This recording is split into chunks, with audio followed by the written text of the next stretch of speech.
Assalamu alaikum and welcome to another episode of Sultans and Sneakers. I'm your host, as always, Mahin the podcaster.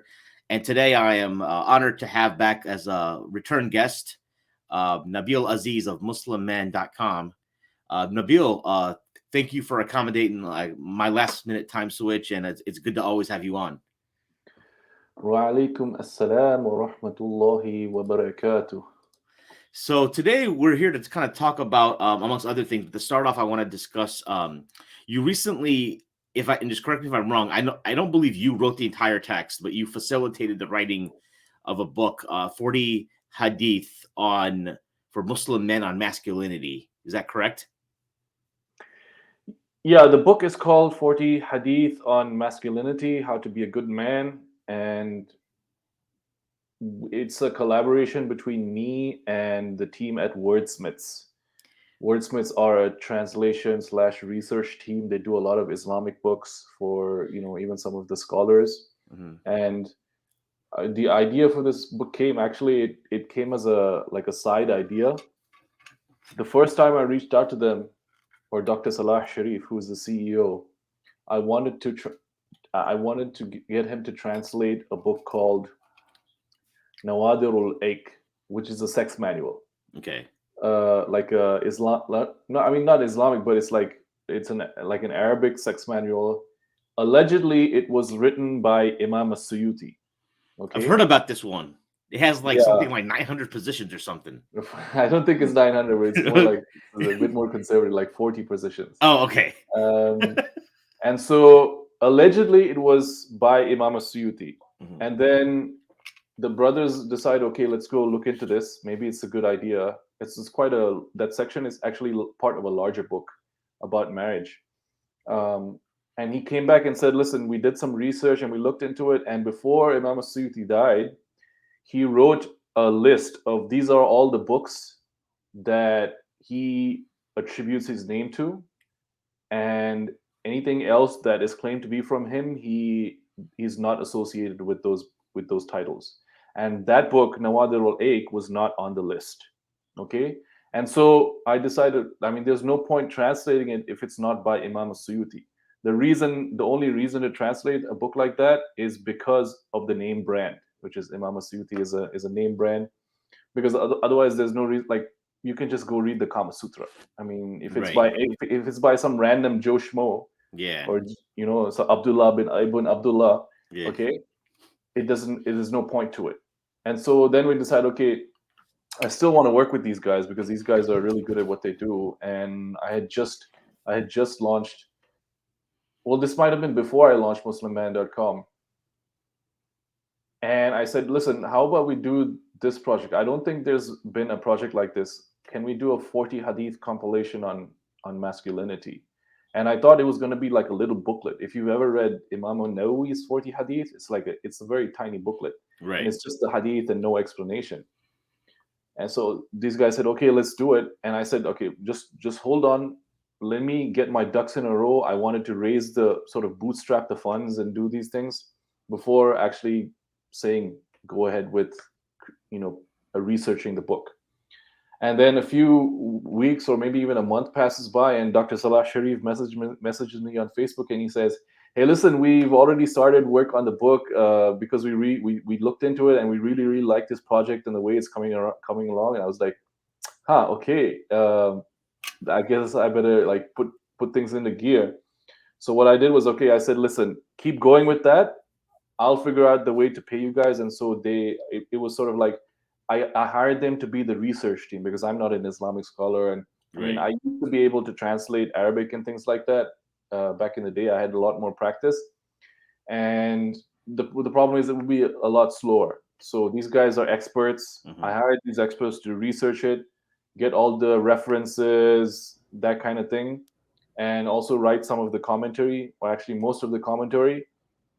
And then they went through and edited the book as well. So they were acting in the capacity of researchers and ghostwriters. That's one of the reasons why I didn't put my name on the book, even though I'm technically the author, as the guy who published the book. I put MuslimMan and Wordsmiths as the authors of the book, because I didn't actually write the entire book myself. And so these guys come back a few months later and say, listen, man, it's 100,000 words or a little bit more than that. And it ended up being like a 200-page book. And I had already started pre-selling copies. We had a bunch. I think we were close to like 40 copies pre-sold before the book even came out. Now we're well over 100 copies sold. All And right. so that's the story of the book. Okay. When this idea manifest? Like, when did you first have this idea? Like, just time frame wise, because the book just released on in ebook format. What, just maybe like a few weeks back, right? Yeah, I think it was midway through last year. I can't remember exactly when I reached out to Dr. Salah Sharif about translating the sex manual, Mm-hmm. but it was around that time because I said, okay, we can't do the sex manual. What can we do? Let's try this. And there's never been a book like this because there's lots of different compilations of 40 hadith books, 40 Mm-hmm. hadith on X, 40 hadith on Y. Mm-hmm. And so there hasn't been one for this topic specifically. And Mm-hmm. so I thought it would be a small project, but it ended up being a much bigger project. In fact, when we do the print run of this book, I think it's going to be close to 400 pages. Right, right. Now, so let me understand. So if I, as I was skipping, I didn't have a chance to read the whole book, cover to cover, but as I was like going through it, would you say that you were the one that identified the virtue? Essentially, that's how it looks like. Is a book of virtue, and then you have the hadith related to that virtue with commentary and explanation, right? Were you like, okay, this is the virtue I want to cover, and then you guys take it from there? Is that kind of how it worked? No, so what they will do is they will go and source, let's say, just a ballpark figure. Let's say they source 100 hadith, okay? Sure. All related to this topic that could Okay. possibly be under the topic of masculinity. Right. And then they would go through and sift through and say, okay, first they'll sift through by authenticity. Yeah. And second, they'll sift through by, okay, is this topic, which of these topics is most relevant and which is not as important, so that Mm-hmm. they can come down to the final 40 hadith. I'm sure it's way more than 100 that they started off with, Yeah. but then they cull that and come down to the 40 hadith. So they didn't decide on the virtue before finding the hadith. They Mm. let the hadith and the ayat and the resources and the references dictate what ended up in the book. Mm-hmm. So the problem with a lot of, let's say, most of the writing on masculinity is by non-Muslims. Right. The contemporary writing on masculinity is by non-Muslims. So imagine a man, he's standing over a big desk, okay? Yeah. Right. And on that desk are post-it notes of cultures of men across the world from the beginning of time. And he goes through and he looks like an anthropologist and he decides, okay, these are the qualities of masculinity. If you look at, for example, Jack Donovan's The Way of Men, which he is one of the inspirations for this book. He goes through, he does the research and he looks through different societies and he arrives at the 4 tactical masculine virtues: strength, courage, mastery, honor. Okay. Mm-hmm. But he's the man looking down at history, the history of masculinity, and picking these 4 virtues. With this book, 40 Hadith on Masculinity, we're doing the opposite. We are lower, okay, as humans, as created beings, and we allow the transcendent, Allah subhanahu wa ta'ala, to give us what is masculinity according to his will and his desire and his knowledge and wisdom. Sure, sure.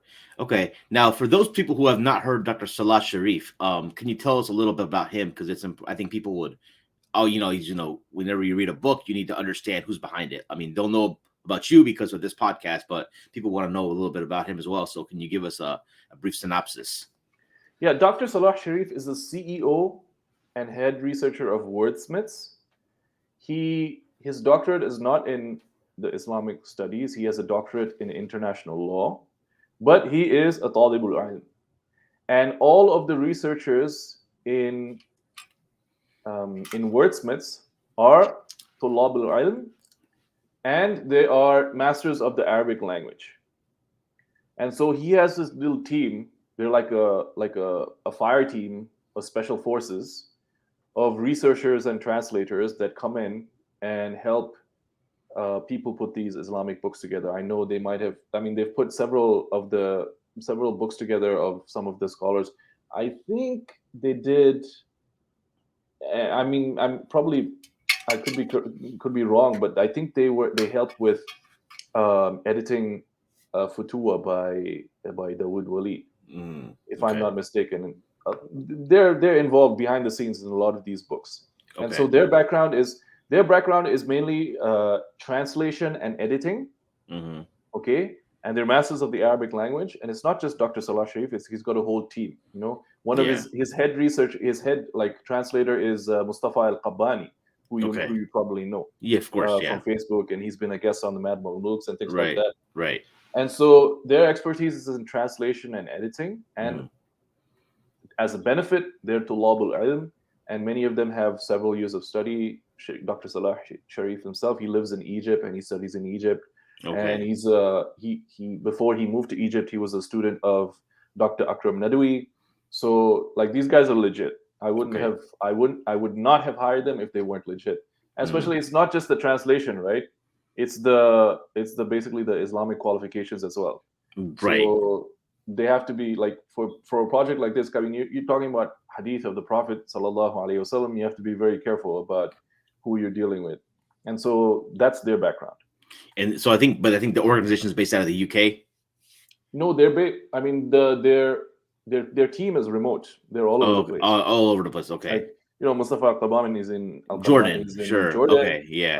Dr. Salah Sharif is in Egypt. I'm sure he's got other team members in Egypt. So, but he originally he's Egyptian, like, or I always assumed he was like British based I originally. don't think he's Egyptian. I think he's Pakistani. I'm not sure. Pakistani. To be honest, Okay. I'm not sure. I got you. Well, it sounds like a Pakistani name. Doesn't sound Yeah, like, yeah. yeah, right, for sure. I think we have a Salah Sharif here. I think in Chicago, but I probably shouldn't have said if I get it wrong. that's all good. Maybe he's Egyptian. I don't know, but I think he's a Desi from Egypt. Okay, there's also the way you spell Sharif too is a very Desi style spelling. I think so. Are there any of the because in our social media age, we're both on the scene, been on the scene for a few years now. Um, is there any in the book when you're going through it? Is there anything that pops out to you like, dang, that's something that's our blind spot for us guys in this social media space that we need to work on? Did that pop off to you? Anything like that off the bat? What was, because I'm asking because I've got some things that I want to talk about specifically to so some of the tenets that I think would be aligned with the book that maybe we have blind spots in. I mean, as we put together and as anybody reads the book, Yeah. especially if you're a man, the thing that's going to smack you in the face immediately is how far you fall short in terms of what constitutes being a good man, and you you know do you fit into these virtues? Right. And me reading this book, I think about, okay, how good of a husband am I being? How good of a father am I being? How good of a Muslim am I being? And that's the most important thing that sort of jumps out at you when you read the book, is how far I'm falling short in these virtues. I mean, talking about social media, uh, just like the very example of, like, for example, the hadith, a Muslim is one who, I'm paraphrasing here. The Muslim is the one who the blood and the wealth of other people are safe from. Yeah. Yeah. And so, like, the way we talk to other Muslims online when we're beefing with each other, like Right. we're clowning each other, we're shit posting, all those kinds of things. Yep. I mean, there's a lot. I mean, we'll never achieve that status Right. of being exactly like the Prophet sallallahu alaihi wasallam, but it's a little bit jarring to see how far Yeah. we fall short, and Right. I include myself first among those. Mm-hmm. Yeah, I mean, on that note too, because I'm glad you mentioned an example. I was thinking in sense of like, and I'm sure you covered this in the books. I didn't. I think I got to around page 160 or something of the ebook version as I was just going through. I was basically at this gala for my daughter's school last night, and pretty much like I was on my phone. Anything that was boring, I was like, yeah, let me just get through this book on my phone. But the thing about that, the one thing that interested me was this idea of the ego, right? I believe it's covered not directly as addressing the ego, but like this idea of, and you kind of alluded to too, like why are we, um, saying stuff about other Muslims on social media if it's not an ego trip? You know what I'm saying? Like that's kind of the root cause of it, right? There's Um, a great line in the book about it's quoting Imam al-Kushairi from Risala Kushairiya, mhm, where he says the best man or the most perfect man is the one who breaks idols, and he's referring to the verse in the Quran mhm, where the people of Ibrahim are saying, they're talking amongst each other, and they're saying who did this, okay, and mhm, some of the people say we heard this young man, this young man talking about it or mentioning them, we call him Ibrahim. mhm. And so that word fatah, young man, is included in this verse in the Quran in relation to Ibrahim. And he is, Khalilullah, is the messenger of Allah and all those things. And so they say that the best young man is the one who breaks idols. Okay, and then we talk about how breaking the idols can mean overcoming the idols that are inside you. Yeah. There's also the verse in the Quran, have you seen the one who takes his desires as a god? Okay, and again, paraphrasing. And so the idol that's inside us, the ego, has to be broken for us to be to qualify as being embodying one of these qualities of futuwa. Right. So what are your thoughts about? I was having a conversation with one of my teachers here in Chicago the other day, and this teacher of mine is kind of sometimes frank. Like I think maybe we have talked about this before, but when you're in this space, you kind of need people like on the ground who are going to check you, people of knowledge who you respect, right? So like let's say I record a podcast and it's completely like bogus, right? Or I let the guests come on there and say all kinds of like weird stuff, right? Um like he's going to call me up and you know have a conversation with me about it, right? Or if he has a gripe about another podcast specifically, and because I'm part of this genre, I will like always give the benefit of the doubt to the podcaster. That's my, and I was like telling my chef, like, well, it's just the nature of the podcast genre, you don't know that this person's gonna become like this, and because his one of his points was, you guys are allowing people who are like not versed in the Islamic tradition to talk about Islamic stuff, posing as influencers or this kind of thing, right? It reminded me of a quote an alim student like told me 15 years. He is now an alim, but when he was a student in madrasa like 15 years ago, he told me like this is 2000, yeah, '08. Like one of the biggest fitin we have is people who don't know anything about deen talking about deen, right? And now it's just social media. This is before podcasting, YouTube, all that stuff. And now it's like boom. Like even us, to be honest, if we were to really like talk about right now, we're kind of talking about now. But I hope that I hope our saving grace for the both of us is that we can defer to the ulama and students of knowledge, right? But I was kind of like, well, that's the nature of the genre. We don't know this, and that's kind of his gripe was like, yo, but you guys shouldn't have let him talk about it anyways, because dude doesn't know Arabic or whatever. What has he studied? And now he's talking about this topic, right? And we had a little back and forth, and I was kind of like, well, I see what you're saying. And part of the problem is I think we got sucked into the system of it. Like, I don't know how it like. I feel like Dubai is probably a lot more regulated as far as who can speak from the minbar, or I don't know if you guys, but in America, it's just like whoever's hype. You know what I mean? We'll get the main stage at a convention or whatever. They could know diddly squat about Islam, but they get in the mic as long as if they're charismatic or if they won some political office or whatnot. You know what I mean? Um, so it enters my mind sometimes like, do you people just back out of the scene completely? Just even for a short, not permanently, but you think about the story of Imam Ghazali, the platform that he flourished in, and then realized what it did to his soul, and he just like pretty much bounced. You know what I mean? So is that something that ever enters your mind when we're talking about this kind of stuff? Like to be really reflective, and one I'll give it back to you. But one thing my sheikh told me was like, because sometimes people say stuff on podcasts or whatever on Twitter. It just seems like they're just not thinking that they're going to be held accountable in the day of judgment for it. You know what I mean? Yeah, well, that's why I didn't write the book myself. I hired a team of collaborators to write it. You know Right. what I mean? Yeah. And I get where the sheikh is coming from with regard to people speaking without knowledge. And Yeah. there are hadith about this. About speaking without knowledge is, and paraphrasing here again. Okay. Yeah. When you speak without knowledge, or the judge who judges without knowledge, they're going to be in a bad situation. Right. So I get it from that perspective, but I feel like, and from that side of things, they're absolutely right. But I feel like sometimes when they try to police who speaks or who gets to speak or who gets platformed, they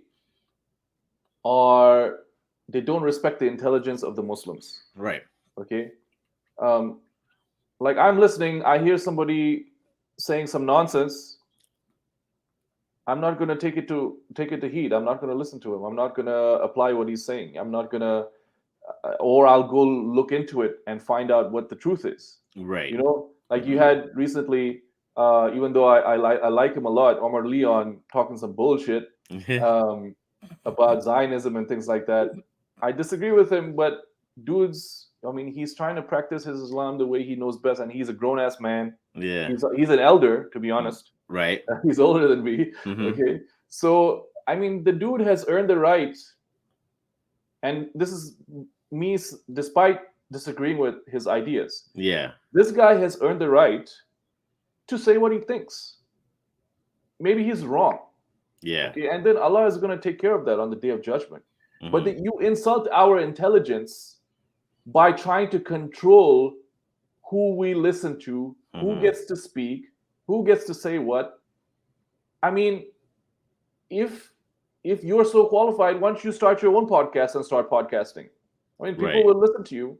But the problem is these people have no charisma. They have no swag. They have no sauce. Right. And so, not to disrespect the people of knowledge, but when you try to police people like this, it doesn't work out well in your favor. What you should do is compete in the marketplace of ideas, rather than sit in your ivory tower with your books and your durus and your memorization.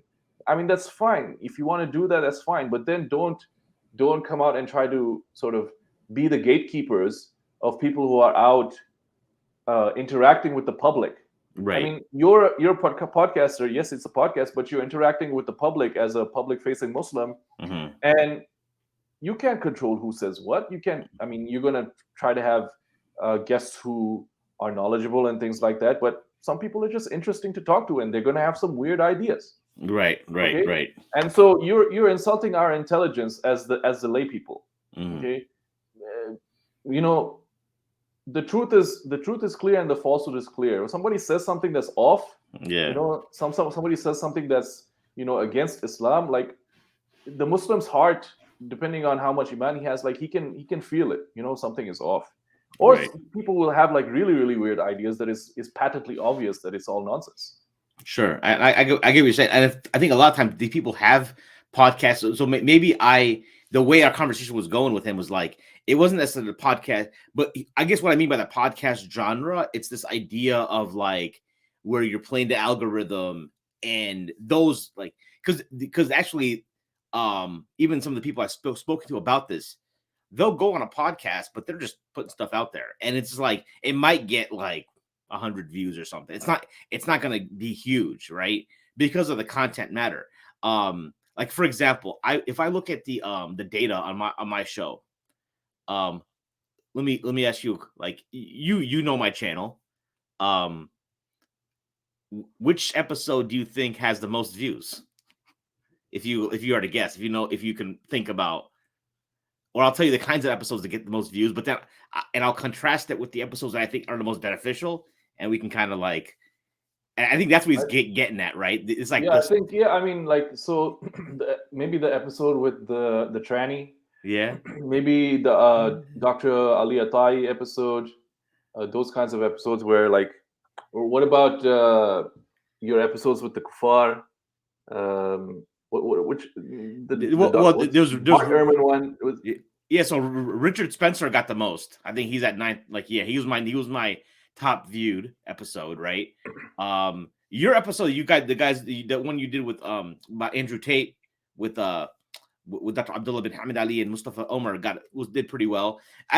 So what I'm saying is, I think it's the stuff that draws people is like what's currently hot, like drama, like not like ilm, but like drama, right? Now, my current project since August has been like more talking about self-development, developing a deep life, all that kind of stuff, right? So, like, to me, like I did a show with Sheikh Omar Khan, who a lot of people don't know who he is, but he was the VP of SpaceX and he's a mufti, right? So he has a lot of like practical wisdom on like how to, because like I'm trying to get beyond like random theoretical ideas, and I want people to like be aspirational at a micro level to drive themselves. And for some reason, and maybe that's why there isn't a lot of like Muslim self-development content out there, but it seems like the algorithm, that kind of content isn't like, so far at least, it's not getting the traction that the more clickbaity controversial stuff is getting, right? Umar Lee's episode as well. It got, even my commentary on that post episode got a bunch of views. You know what I'm saying? So that, I think that's kind of what they're kind of getting at is that culture, more or less, I think, more so than like if you have a podcast and it just like you like doing a bunch of like lectures, it's still a podcast, right? But it's not like the actual genre of the podcast itself, like, right? You know what I mean? yeah, I mean, this is really a marketing thing. You're dealing with issues of discoverability, and in marketing we say sell them what they want so you can give them what they need, right? If you don't get the first point of any advertisement, okay, Yeah. and we are advertising a product, we are advertising Islam, okay, Right. we have the best product, but we're trying to advertise for it. Right. The first thing that any ad has to do is get noticed. Once you get noticed, you've earned the right to communicate. And when you communicate, then you communicate to persuade. Right. Okay, if you don't get noticed, there's no chance to communicate. And so with you as a podcaster, as somebody who's a content creator on YouTube, yes, you're dealing with the algorithm and things like that. And so you're going to have to, to a certain extent, play the game. For example, there's one of the shuyukh, is a Mauritanian sheikh. He's quite popular. I can't remember his name, but he lives in I think New Jersey or Newark or somewhere. And so somebody asked him about going to a job application and being confident and extroverted and assertive and things like that, which is bordering on arrogance. Okay. And they asked him a question like, Sheikh, if we don't do this, we won't get the job. Okay. And what the Sheikh's response was, in these cases, it's necessary to behave that way because that is the only thing that these people understand and respect. Right. And so the Muslim is someone who doesn't humiliate himself. Okay. Right. If your humbleness and your humility and your modesty turns you into an object of ridicule and something that is looked down upon, that's not how we're supposed to behave. Okay. وَلِلَّهِ الْعِزَّةُ وَلِلْمُسْلِمِينَ. There's the word there's the ayah in Surah Al-Munafiqun, To Allah belongs honor and to his messenger and to the believers, but the hypocrites know not. And so you have to conduct yourself in a way that conveys honor and dignity. And in some cases that means you have to learn how to play the game. And I think that's always there's always like a sort of like a balancing act that you're trying to do. Right. And I know you guys and the man mamluks have had to deal with it, where it's like you're always checking your intention. Are we doing this for fame? Are we sincere? That kind of thing. And it can sort of sometimes put the brakes on what you're willing to do. Right. For my part, in the way I create content, I mean, I used to beat myself up a lot about this, but I don't do it anymore because I'm like, okay, this is my personality. I'm just expressing my personality. This is who I am. Mm-hmm.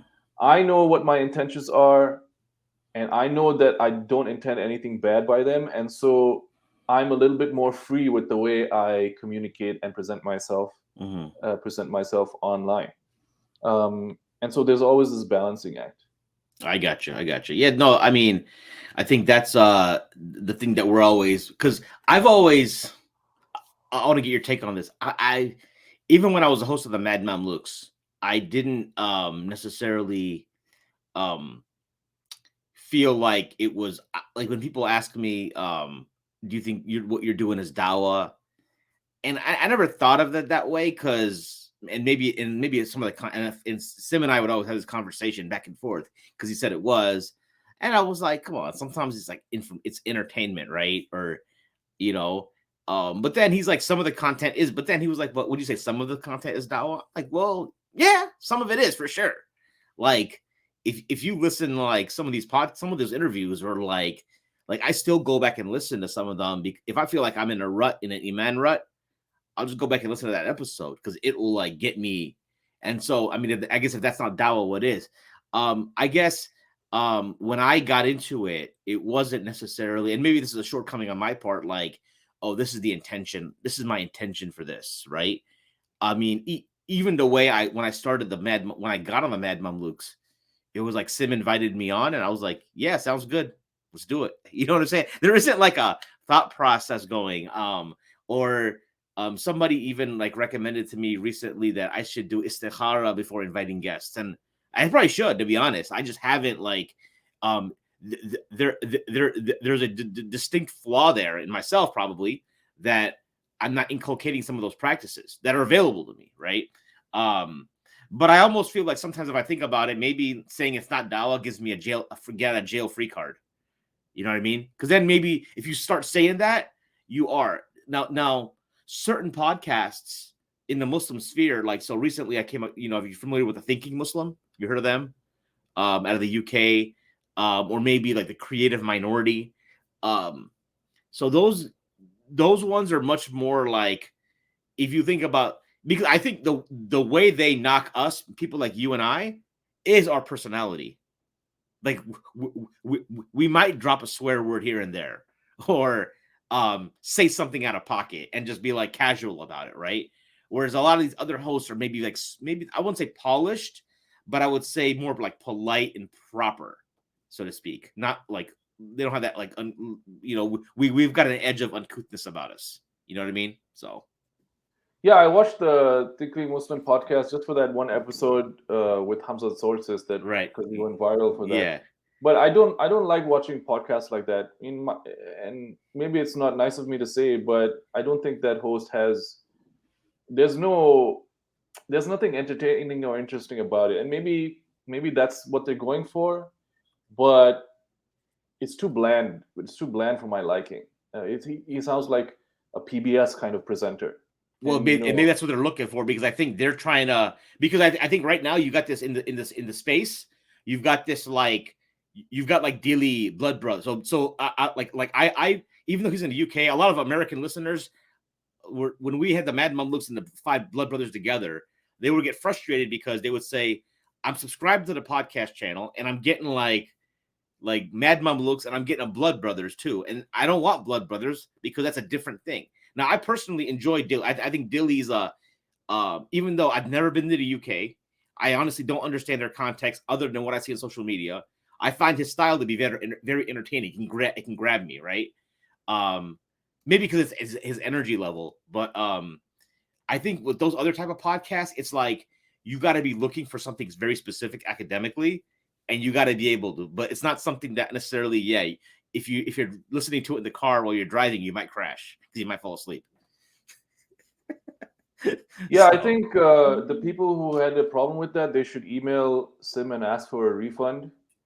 Oh wait, they're getting it for free, so maybe they should shut the fudge up and just listen. And it's not like they're Patreon supporters and like, right. I think they barely make anything off of the Patreon. So Right. it's at some point you have to realize that there's a lot of people giving content creators advice who've Right. never created a piece of content in their lives. Right. And so you need to understand, like, if you give me advice, you as Mahin the podcaster, if you give me advice about something I say, Mm. about a piece of content, or about a piece of content that I create, Mm-hmm. I will take it to heart. If Mm-hmm. Sim gives me advice, Mm-hmm. same thing. Mm-hmm. Some random person who's like just a regular office worker who's never, the only content he creates is like criticizing people online. This goes in one ear and out the other. And Right. we were talking about dawa is what we do dawa. I mean, is what Andrew Tate does dawa. How many people became Muslim after Tate became Muslim? Right. How many Muslims started praying? How many Muslims started reading the Quran after they saw that photo of Tate walking into the courts Mm-hmm. holding a Quran? And so, as long as the intention is there, I mean, there's no one set way the dawah needs to be conducted. I mean, I'm sure there's like a group of Muslims, and we also don't realize that, people like you, me, Man Mamluks, all of these, like, we're in like this little bubble of religiosity where everybody is praying their 5 daily prayers and going to the masjid for Jummah and all those kinds of things. But you have to understand, we are the minority. Right. The religious practicing Muslims are the minority. The vast majority of Muslims don't pray. And so you have to meet people where they are. You have to meet people where they are. There's stories about these scholars in Syria and Jordan where, they would go give their classes, and then they would go out and hang out with the people in the cafes. Mm-hmm. They would go be men of the people.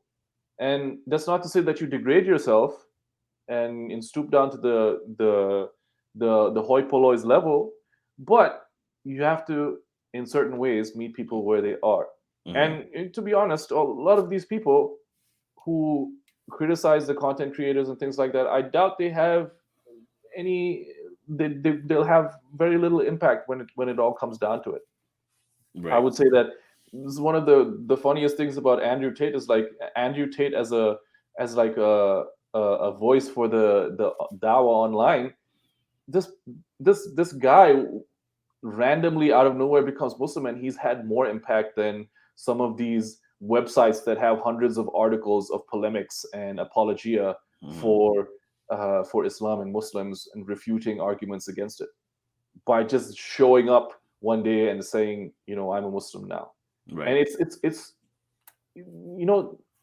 when we say dawah, it's like we have control over it, but really Allah is the one who's in control, and He is the one who chooses whom, through whom, is the vessel for the dawah, for people to accept Islam. Yeah. So for us, it's just to make sure that we have the right intention. um, Consult, like you said, consult with the scholars, or have scholars who we respect that, reach out to us, or we can reach out to. I know there are scholars that reach out to me sometimes when I say something out of pocket, and I'm like, jazakumullah khair, I appreciate it, and I try not to you know be a habitual line stepper and step out of bounds again. And then after that, you know we're allowed to be people the way God created us. Right. As long as we're not doing something haram, okay? Mm-hmm. Why can't we be the individuals that we are? Why can't I be Nabeel Right. in the full Nabeel, and give you the authentic Nabeel, rather than some simulacrum or caricature of what you think a religious Muslim should be? Right. And I think that's the problem. Like sometimes you meet some online, if you actually meet some online people in real life, it's like a complete there's this like disconnect. Like, wait a second, that's not you don't come across that way. The other angle, and I think I guess topic in the book, and again, I don't know if it's explicitly addressed, but you always talk about strength, and discipline and whatnot. And But the topic specifically that I want to get into is this idea of embracing discomfort. Is that anywhere mentioned in the book at all? Because that is something I want to discuss based on some feedback I got recently from another teacher. Yeah, so the rule is you don't go looking for hardship. Yeah. Yeah. But if hardship finds you, you should be prepared for it and you should be resourceful enough to deal with it. And also, even though you're not going to go looking for it, hardship is going to find you, whether you like it or not. And it's those hardships that end up being sometimes the best teachers of how you need to conduct yourself, of spirituality, of resourcefulness, of discipline, of determination, of self-sufficiency, of all these good qualities only come while you're going through hardship. So we don't go looking for it, but we're ready for it when it comes. And Right. so that is addressed in the book. In fact, Mhm. I think it's addressed in the first section, Mhm. and it's addressed throughout the book in different virtues. Okay. And I mentioned that because I was talking to I don't know if you know Mustafa Azam, and we were having this conversation, and he had mentioned to me that like comfort is one of the killers of masculinity. Like people who, if you get too comfortable, because sometimes people will, um, and then I was like, dang, because I think I was just, we're just bouncing things off each other, and I was talking about, like, yeah, I'm good. But then he was like, well, if you want to, sometimes you want to, if you need to change or do a level step, you have to like somehow get uncomfortable, or do things that are uncomfortable. Now, then I reached out to like Fahim, and we were chatting about it. So, um, because I think most people, if they're comfortable, what is their Muslim guy? What does their day look like? Okay, if they're practicing, they'll wake up for Fajr, right? Depending on what Fajr is, they'll probably go back to sleep. Um, if they work a remote job that starts at 9 o'clock, they're waking up at like 8:58 a.m. and they're popping up their laptop at like 8:59 in bed, and they're logging in, and they're like responding to emails, and they're in meetings or whatever. And then it's 5 or 6 o'clock, and then they probably got stuff around the house to do. They might do some groceries. They'll probably have dinner. Um, they might order in Uber Eats, or their wife cooked for them, and then they might watch something on TV. They might go to the masjid if a little bit more leveled up for Isha, and they'll come home and go to sleep.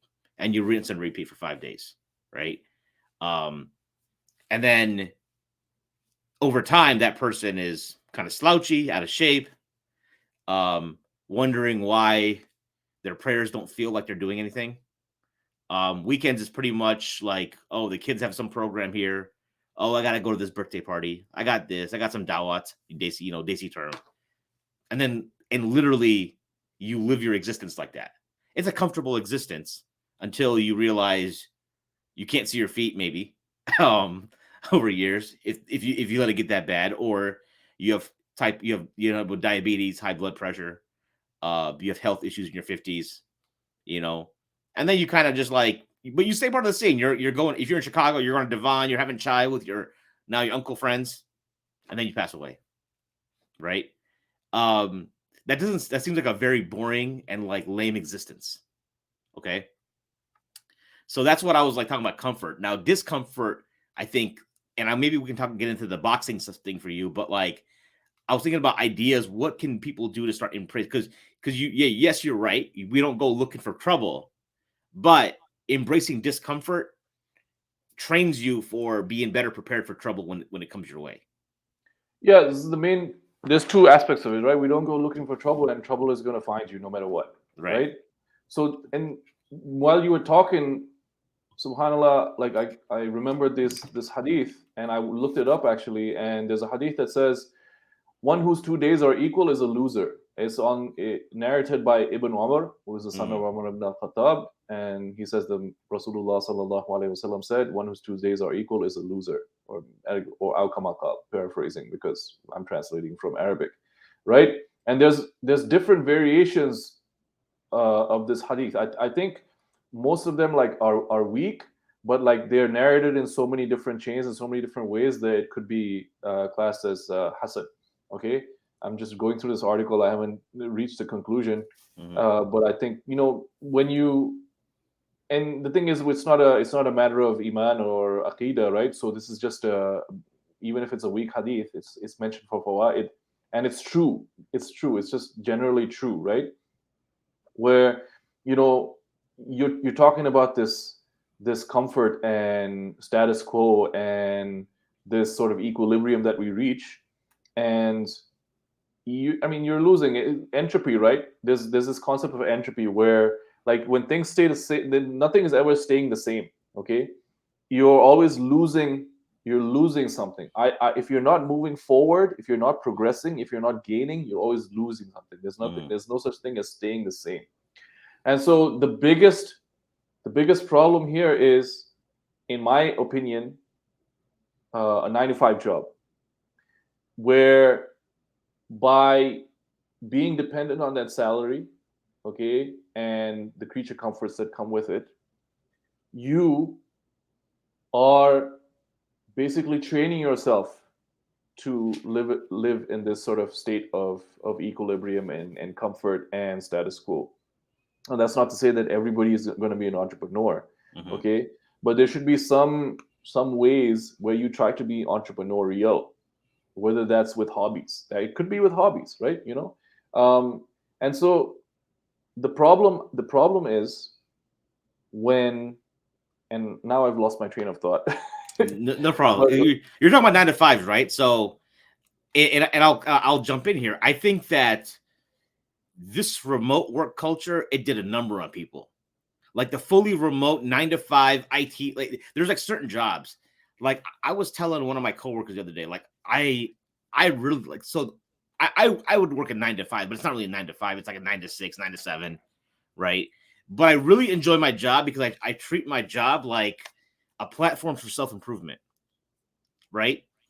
So I was having a conversation. So like, for example, we just rolled out our goals for 2023, and I'm telling my employees about some of my goals because essentially their goals cascade from my goals, right? And one of the goals I got for myself this year is to give 100 pieces of feedback across the team, like both positive and negative. And then they were like, "Well, is that a goal like so and so like my boss gave me?" And I was like, "No, it's a goal I gave, because number one, like it's a goal that I think makes sense for my development as a manager, right? Managers don't give enough feedback. They're afraid to. It's uncomfortable.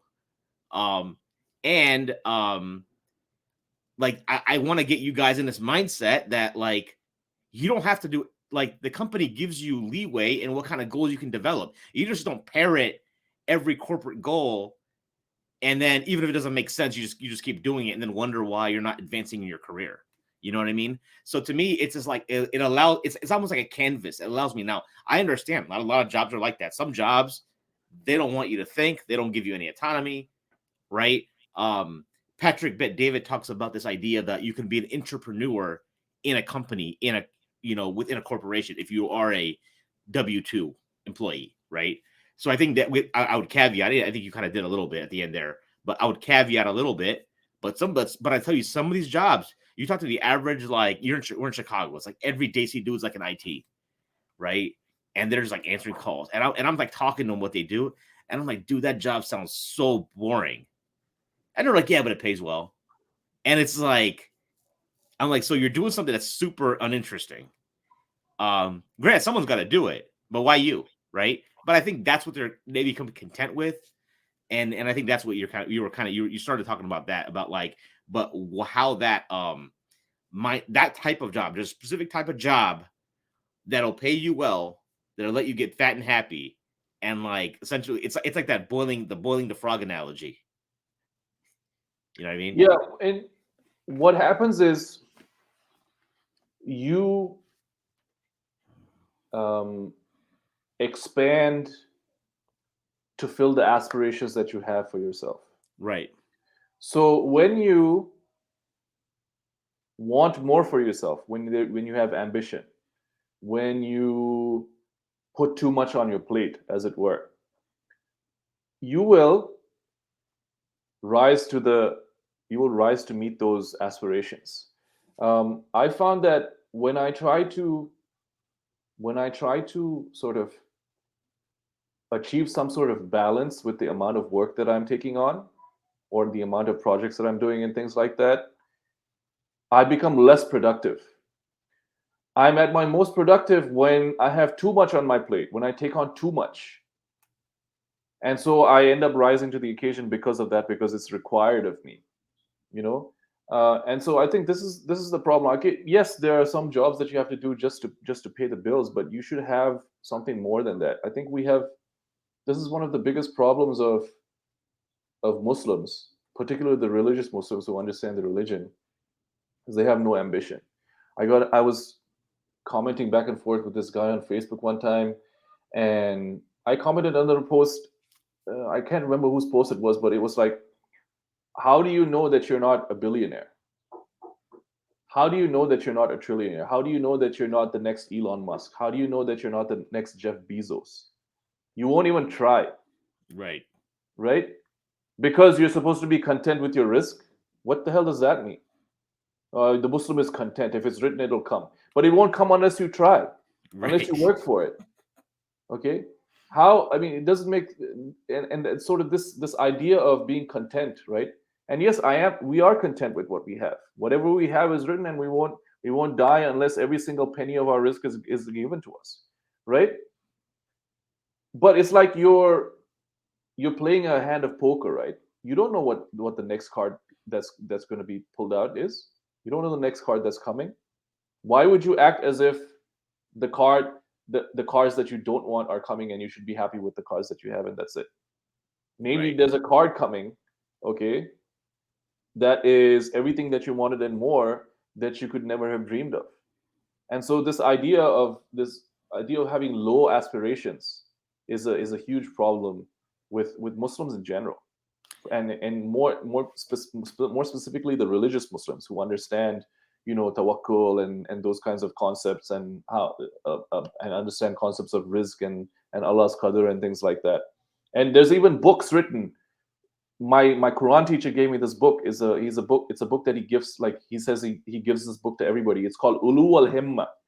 This book's written called Lofty Aspirations. Right. Okay, and the book is talking about the heights that people went to in knowledge, in the J word, in worshiping Allah. Like, there's a verse in the Quran where it says, a race to the forgiveness of your Lord in paradise, right? So race in good things. Hmm. And and even in terms of wealth can be a good thing. It depends on what you use it for.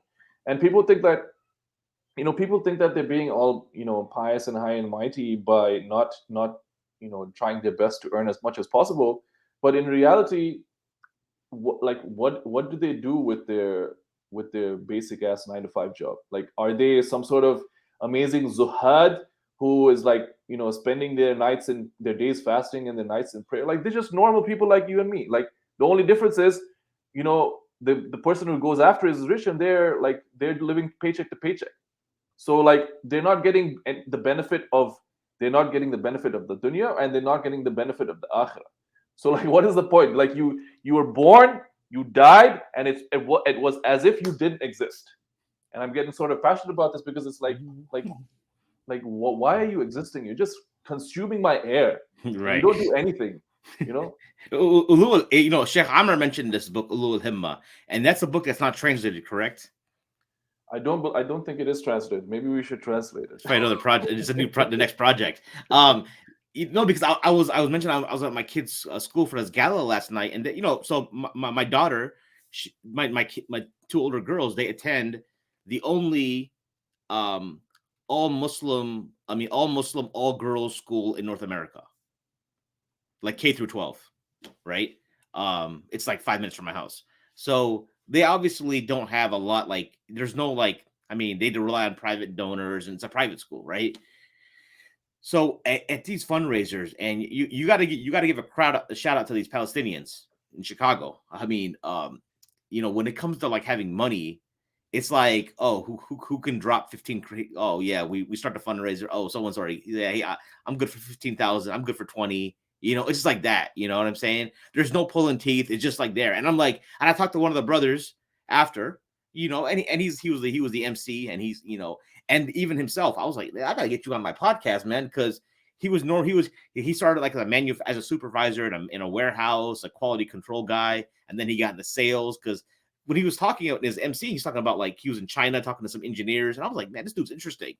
So I think that's where it got you. So now you became this entrepreneur, or you became you climbed the ladder another way. You became a divisional vice president at a corporation, and you can drop 15-20K at some fundraiser for some institution. Because in America, they're always talking about institution building, right? We don't have a thing where like the government's just going to hook it up. You know what I mean? So it's sometimes in for us it's even more important. What kind of practices for like embracing discomfort have you personally like, and I kind of want to lead you into like boxing, but because I'm sure boxing, actually, you know what, rather than beat around the bush, um tell me about like what got you into boxing, because I think that's been a recent, I think when we met in person in Dubai a few years ago, I don't know that you were doing boxing yet, right? Yeah, Andrew Tate got me into boxing. So basically, Andrew Tate he's been on, like, we've known each other on Twitter, Yeah. I think almost 10 years now. Okay. And so Andrew Tate has a lot of tweets basically where he's like being sort of like a drill sergeant, where he's like, listen, you you call yourselves alpha, you've never been in the ring, you've never fought anybody, you've never trained hard, like you never gotten punched in the face, Mm-hmm. you know. And I've always had that idea in my mind where I think every man should get punched in the face at least once in his life and know what that feels like. Okay. And so Andrew Tate got me into boxing. When I wanted to start training, I DM'd him. I said, hey, man, do you know anybody in Dubai who would be a good boxing coach? Because he knows fighters. You know what I mean? Mm-hmm. And so he recommended his friend Tam Khan, Mm-hmm. was doing the rounds now. He's gotten very popular after Tate's arrest Mm-hmm. on Twitter and other places. Mm-hmm. And he also recommended my coach, Roman Wahbe, who used to be Andrew's training partner back in Luton in Mm-hmm. Storm Gym. They both had the same coach. Okay. And so I went with Roman Wahbe. It's been 2 years now. When I started out, I couldn't throw a punch without falling over because I've been a power lifter my entire, like, ever since I've been training. Okay. And so, like, powerlifting, you only know three ways to move: squat, bench, and deadlift, and it's all like in the straight line. Yeah, Yep. it's all straight lines. And so I Right. had to like learn how to move. In fact, I was not able to do a lot of athletic moves, like, running back and forth and things like that, because I have this old knee injury. But after getting trained by him, doing a lot of running and calisthenics and things like that, my knee is a lot better. And so it's been 2 years. We've had 3 fights so far: one win, one draw, one loss, and the fourth one is coming up in March. And so the reason why I wanted to do it is, one, because Andrew Tate inspired me, and two, it's just another way of me pushing myself.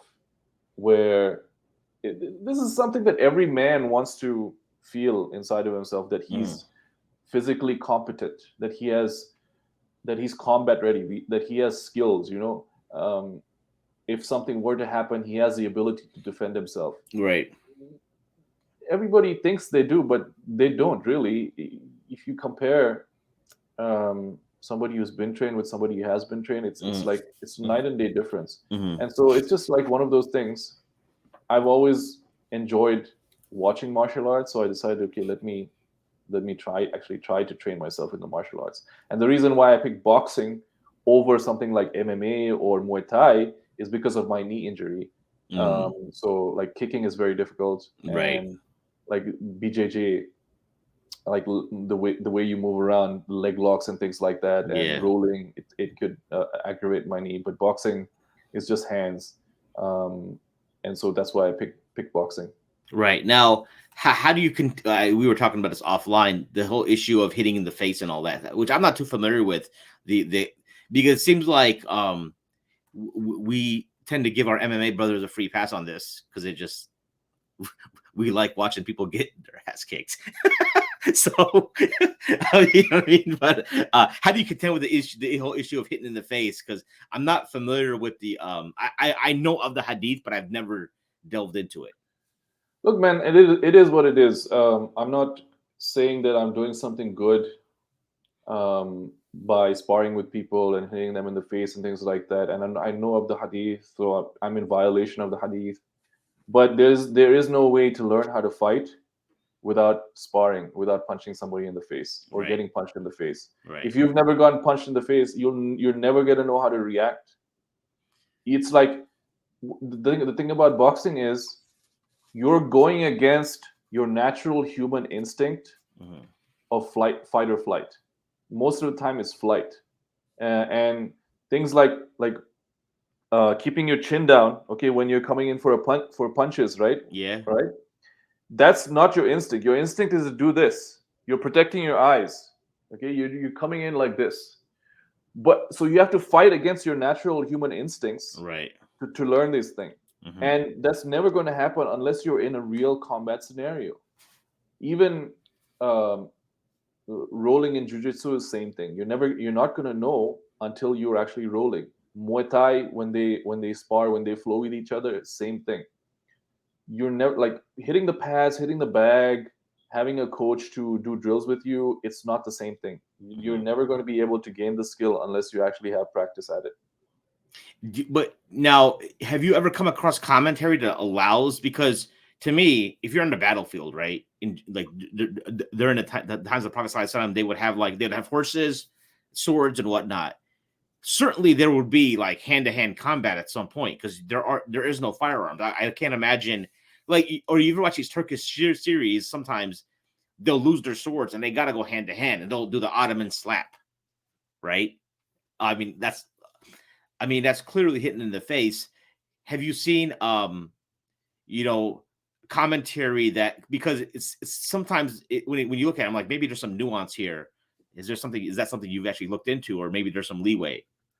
I mean, I didn't look into it, and I don't look into it because, I mean, the Prophet's statement is clear enough. He said, "Don't hit the face, don't hit the face." And again, we're paraphrasing, right? So, Right. and there's no reason for me to. And you could go through this like mental gymnastic of trying to justify what you're doing, but it's like something that I want to do, and I did it. Right. Okay? And there's no other way to learn this skill without actually doing it. Right. So, I know my intention is not bad when I'm doing this, and so, it is what it is. Like I said, so really, there's nothing else to say about it. There's people who like. Somebody asked me on Twitter, what do you like? How do you explain or deal with the hadith about not hitting the face? I said I don't explain it. There's a verse in the Quran: "Don't raise your voices above that of the Prophet," and that's like that. It was talking about people who would speak loudly in the presence of the Prophet, but it's also like, don't raise your voice above that of the Prophet. Like when the Prophet's words come to you, okay, you just remain silent. And even I've stopped debating, Islamic issues online because of this. When we're talking about masculinity, right, and femininity, and how men should be and how women should be, there's all these examples people will bring about the Prophet and the Sahaba and his wives. I never use those examples, and I don't even discuss with people when they do it. So it's like you're using the Prophet, his wives, the Ummahat al-Mu'mineen, and the Sahaba to score points on the internet for what? Like there's zero upside and only potential downsides. And so that's another way where I've sort of, I'm just going to do what I'm just going to do. And I know what my intentions are, and whatever happens, so be it. Okay. So you started 2 years ago. You said you couldn't, how was your cardio back then, 2 years ago? It was awful. I'm again powerlifter, so I never did cardio. Okay. So I find that, so I think I've mentioned, so I've been training jiu-jitsu a year and a half, and my cardio tank is still terrible, right? Like, and I noticed that, and it was impressing to me about the boxing. So you're doing boxing, because in our class, we'll do 2 sets of drills. We'll do the first drill will be something from a standing position. And so we'll go in and we'll go in for a takedown, right? That part of it, or sometimes if you're like, you're just sparring, but you're not hitting, you're just like, I'm going to throw he's going to come to hit me and I'm going to throw it away and then go in and shoot it for the takedown. That's we'll do like 3 minutes of that only. And I'm like gassed. And I've tried different things. Like I'm trying to do this thing where I'm taping my mouth shut when I go to sleep to become a nose breather. And then you look at advice on the internet, you'd be like, oh, the only cardio for jujitsu is more jujitsu. That's what people will say. But like for boxing, you see like these, all the highlight reels are like Rocky running across Philadelphia at the crack of dawn. What have you done to like improve your cardio, or is boxing the same way where you're just going to be just doing more boxing to get your cardio better? You have to actually do regular steady state cardio, or zone 2 is very popular. You need to have that because that's what builds the base. Yeah. The base allows you to do more of the specific work. Okay. And the skill work. So yes, the best cardio for BJJ is rolling, and the best cardio for boxing is boxing. But when you're completely gassed after one round of 2 minutes and you can't do anymore, anything else you do after that point is pointless. So you need to build up the capacity to do that work, to develop that skill, right? And so we've been running. Our running is usually like, my coach and I will alternate the running. We'll do like 20 rounds of 1 minute on the treadmill, or we'll run outside. And so, I started running. When we first started 2 years ago, 30 seconds, I was done. 30 seconds of hitting the pads, I was done, and I would need a break. Now, most of my sparring partners are much younger than me, and I have a better cardio than them. They're like 20s, in their 20s, 30s. I spar with a few older guys as well. Yeah. But today we were sparring, like they were done after 3 rounds, and then we ended up doing 9. And so when you're tired, that's when you get hurt, because that's when you make mistakes. That's when you get sloppy, and that's when like you can get hit or you can get submitted, so that's why you need to have a base of cardio so that you actually have a gas tank to keep going. Yeah, I was rolling with one of my training partners. We started about the same time, but he's one of those kids. He's one of those guys that so at the BJJ gym, you'll have the guys that'll only train BJJ. They're not doing any strength work at all. So this dude, he started like a month or two before me, but he's coming like 6 days a week, right? Super skinny, like skin and bones, literally, right? Not lifting. I asked him about it, but he progressed. He's a blue belt now, right? And so I remember, was it like maybe a month and a half ago, we were doing in the advanced class, and I got assigned to him. And by the time I went to him, I was already gassed out, right? And so I'm rolling with him. It's like the dude might as well have had me blindfolded. That's what it felt like. Because when you're so tired, your brain doesn't even care. You're just like, let me just grab something and just hold on. Because you know what I'm saying? You're just trying to grab his wrist and I was waiting for the timer. You know what I mean? And he was slowly going and he was casually just taking my back, right? And it's just like, yeah, you're right. You're just like, because I'm like, there's no technique there because your brain literally, I feel like it just shuts down. Because you're just like thinking about oxygen. Yeah, and so that round was not productive for you because you didn't learn anything because you were too tired. Right. And you can't even think, like you can't even formulate what your moves are going to be because you're just trying to get through the round. Right. So that's why the cardio is necessary. Like for the last fight, we were running with a sweatsuit on. Yeah. And that was crazy. But you get used to it after a while, and it's good for you. It's good for you. Running gets poo-pooed a lot by the bro community because it's catabolic. You lose a little bit of muscle, but there's always a balance. The problem is like when you're carrying too much muscle into like a fight, whether that's BJJ or boxing or whatever the martial art is, muscle consumes a lot of oxygen. And so like there's a balance between, there's like a power to weight ratio where you don't want to have too much muscle because it's going to use up too much oxygen and you won't be able to go do the rounds. I found that now I have much better cardio, even though I have a lot, because I don't lift as much. And the bigger you are, the harder it is for you um, to have the gas tank necessary to complete the rounds.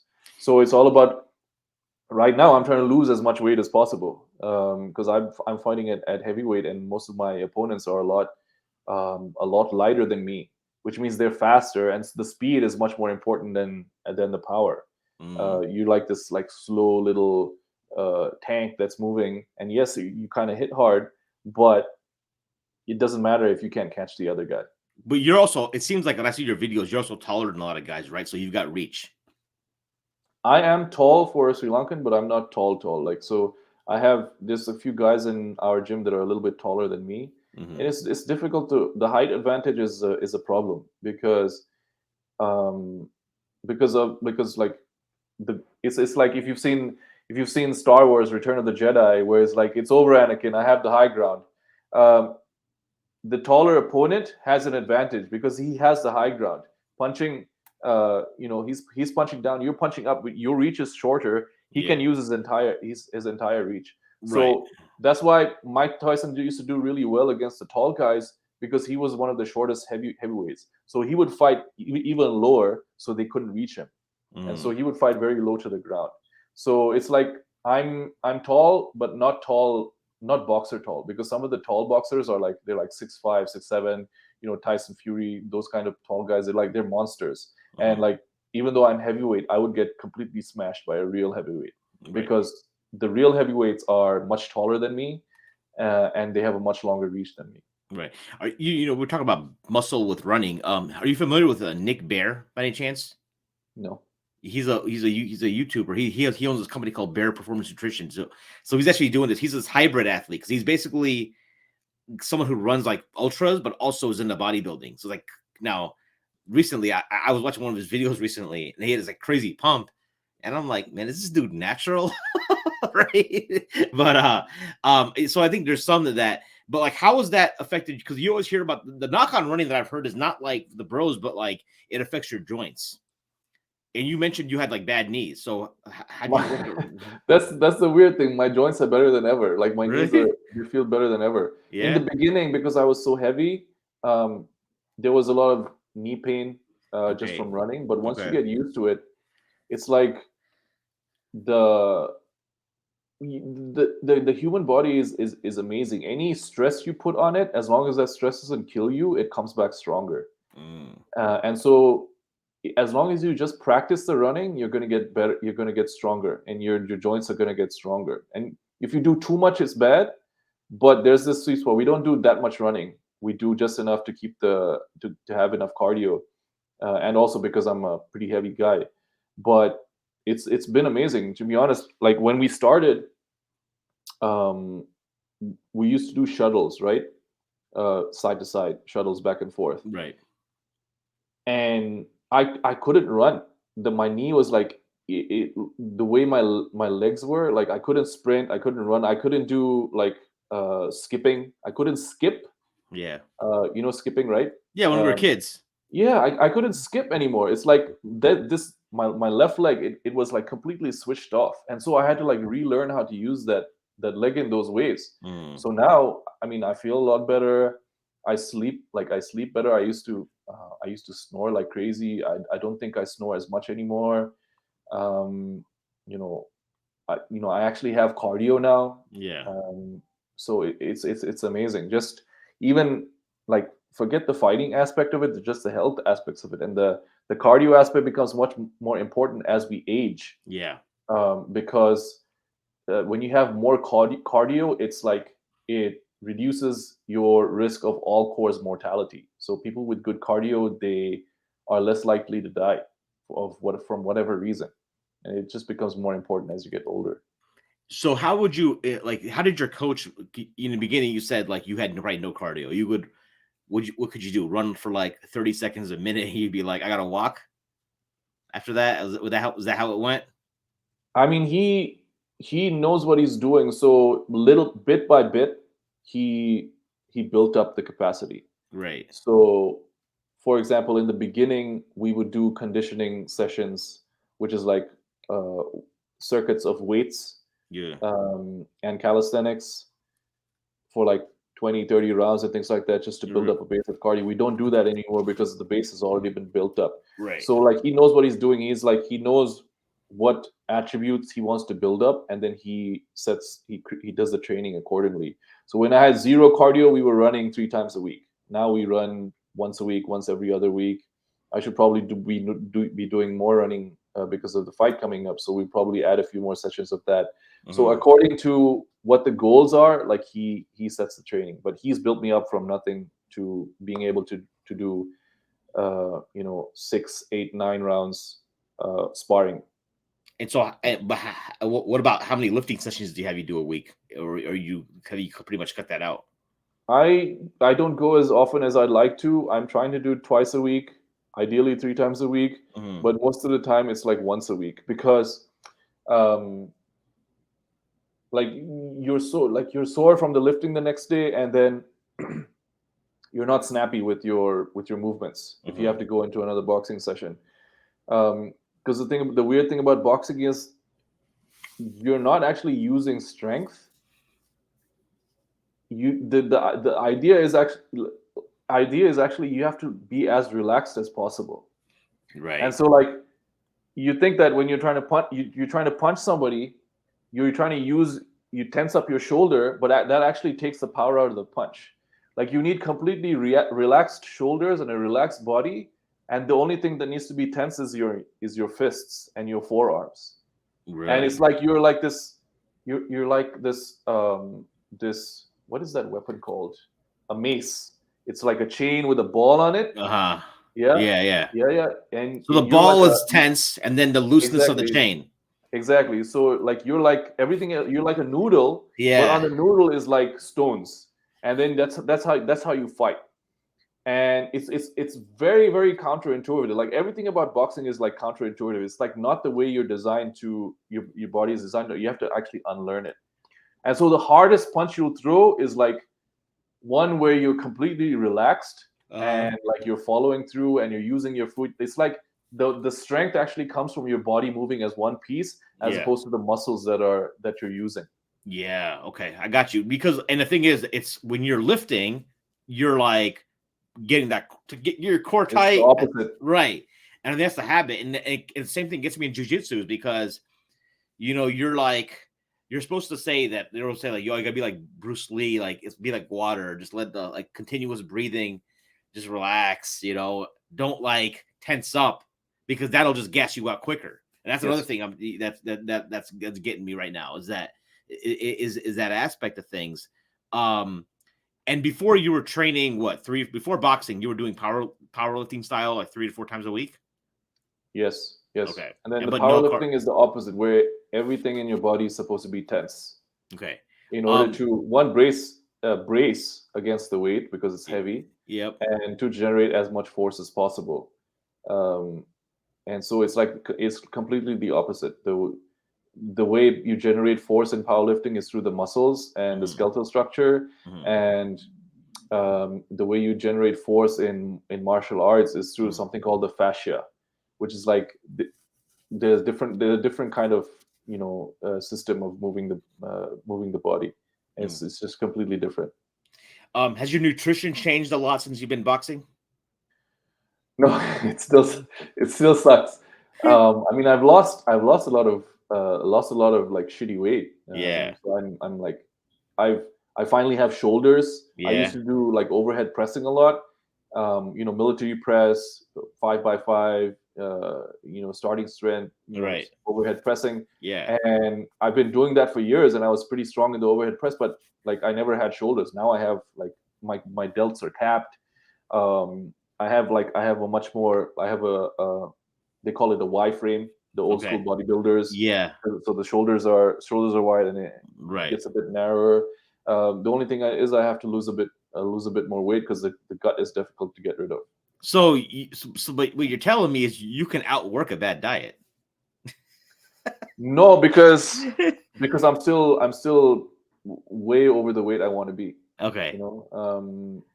Yes, the hard work helps, and most people, they're not working hard enough in terms of their exercise. Yeah. Going to the gym, lifting weights for an hour, 3 to 4 times a week, it's not enough to actually get you to lose weight. It will build muscle, Yeah. and as a secondary effect, the muscle that you build will help you burn more fat. Right. But it is not actually a fat burning exercise.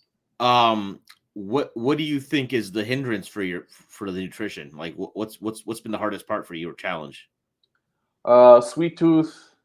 I like my mochas in the morning, but funnily enough, for the last fight, I did pretty well. I was still drinking my mochas, but I got it down to a science where it's like I would get myself one mocha in the morning, Yeah. a large mocha, and that would be my carbs for the day.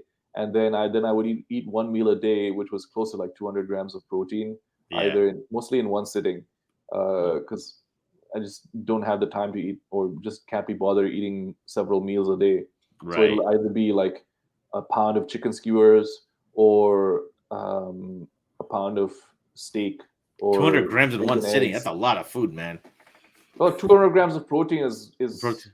in terms of chicken, it's like a plate of chicken. It isn't that much when it's all protein. No, I mean I can do I can regularly hit I get about 180 grams of protein a day, but that's over the course of the day, right? Like usually my highest protein meal might be like 80 grams on like the high end, right? I just got 200. But that's people who do one meal a day too. Like I'm sure if I like didn't eat all day, I could smash probably. Yeah, you're right, 200 grams. Yeah, it also depends on how big you are. So the heavier you are, the more capacity of food you have to eat, Right. and you sort of have to work up to it as well. You know, There are people out there who could eat 2 pounds of chicken, a day, or right. So a pound of chicken in every sitting, because so they've built up the appetite for it. So has Rome now Roman he doesn't have like I'm sure he gives you and you haven't tried different hacks. I'm in the same boat as you for a sweet tooth. So I'll give you an example. I'll tell you this issue I had the other night. So what time? When was this? This was Sunday, right? So I get home Friday night from work, and I have like a like plate of ground beef and rice and some vegetables that I made in the air fryer. The ground beef was already made, and I got like maybe like 400 calories left for the day. And I'm kind of like craving we had this in Chicago. We had this like custard chain called Andy's Frozen Custard. You eat one of those suckers, like 1,000 calories right there, probably like 45 grams of fat. It's freaking. It's like a cheat for sure. Plus I had to get some stuff ready for like I have a podcast at my house later today. So I would I gotta clean the place up a little bit. So I was like, I have to clean it up. But then I was like, all of a sudden I remember this idea. There's this recipe I have called it's a Oreo protein frosting. And I was like, went on Instagram because I have it saved. And I was like, let me just try that. Let me see if I can just get by on that. Because I was like, this Andy stuff is like, because I think I said this before on another content. When I lost like significant amount of weight, like about 2 years ago with my coach, those 90 days, I didn't cheat at all. Like, and Andy's is definitely cheating. There's things I would eat within my macros that would be maybe considered like not ideal, like a plate of like gyro chicken and rice. But it's like, if my fat content was low all day, I still have that allotted. But some foods, it's like literally impossible. You eat that, you're over. You know what I mean? So that's why I made that switch. So sometimes I've tried different things that like it's not the same, to be honest, right? There's a Kodiak cakes, mug cake, or these things that you can do. I don't. Do you guys have Kodiak cakes in Dubai? No, I don't think we do. Yeah, it's I like know what you're talking about. it's like a protein pancake mix, and then you add more whey to it. I mean, you could do it with any regular pancake mix, to be honest. I'm sure you can get regular pancake mix there. You add that, you add some protein, you add some like almond milk or something or liquid, you mix it up, and then you nuke it for like 90 seconds, and then you throw in some like chocolate chips or something, and there's sugar in it for sure. But like the thing of it is like when you go to like out to eat, and I know y'all got some banging like dessert spots in Dubai. You know what I mean? Like, but I'm sure that those places will do a number on you. You know what I mean? And because the amount of sugar that's probably in there is probably crazy. Yeah, when I was cutting weight for the last fight, I Yeah. actually didn't count any macros. Okay. All I did was I'd have my treat for the day. The Yeah. sugar craving was solved with the morning mocha, Yeah. and those were the carbs for the day.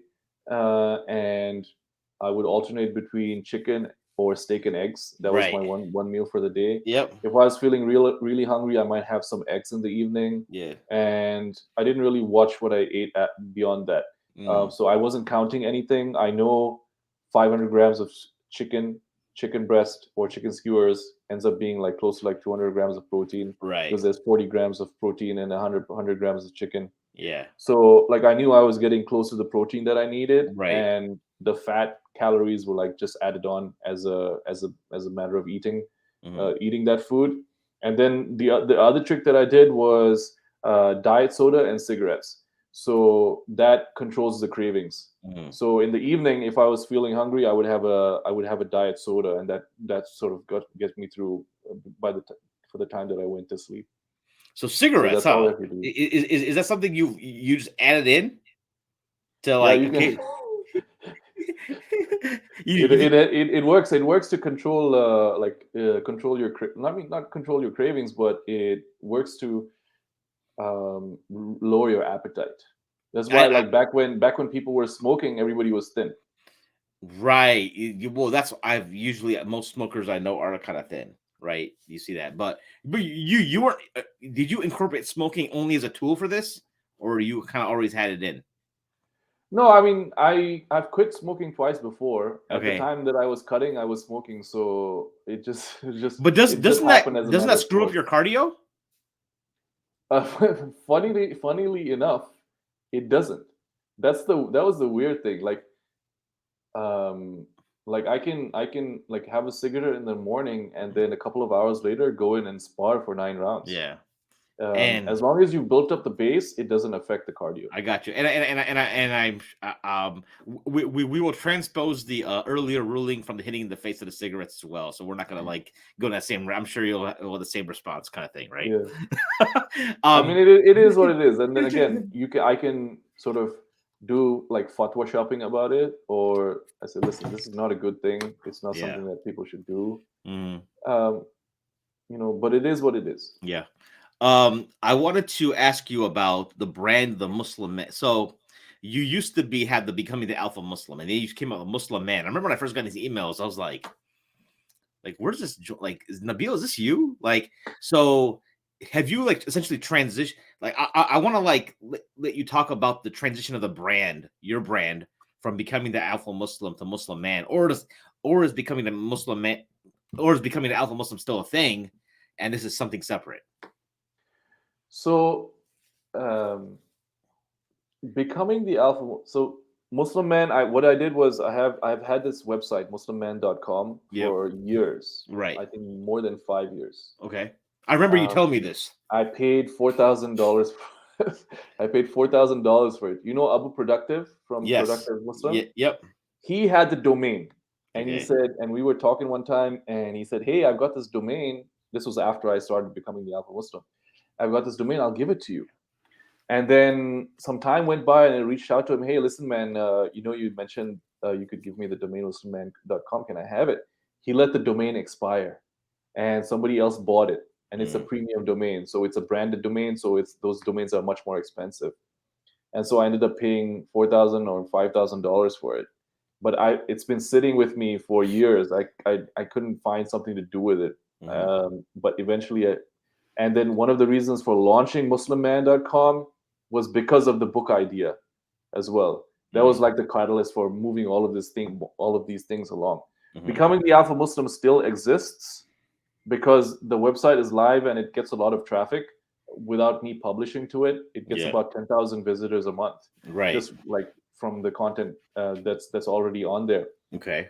And so what I did was I just put newsletter opt-in forms on all the major pages of the website, the high traffic pages of becomingthealphamuslim.com, and point towards muslimman.com. So what muslimman.com is, the reason one of the reasons why I position muslimman.com as a lifestyle brand for Muslim men is the first podcast that we had together. where we were talking about, this becoming the alpha Muslim and the red pill stuff isn't like, aren't you narrowing your audience too much? And I sort of took that to heart. You gave me Mhm. that piece of feedback, and I took that to heart, and I realized, yes, it is sort of preaching to the choir. How can I do something that's a little bit more broader, that has Right. more scope? Because Yeah. becoming the alpha Muslim, you're kind of limited about the things that you can talk about. The other mistake that I made with becoming the alpha Muslim is that I didn't monetize it from the beginning.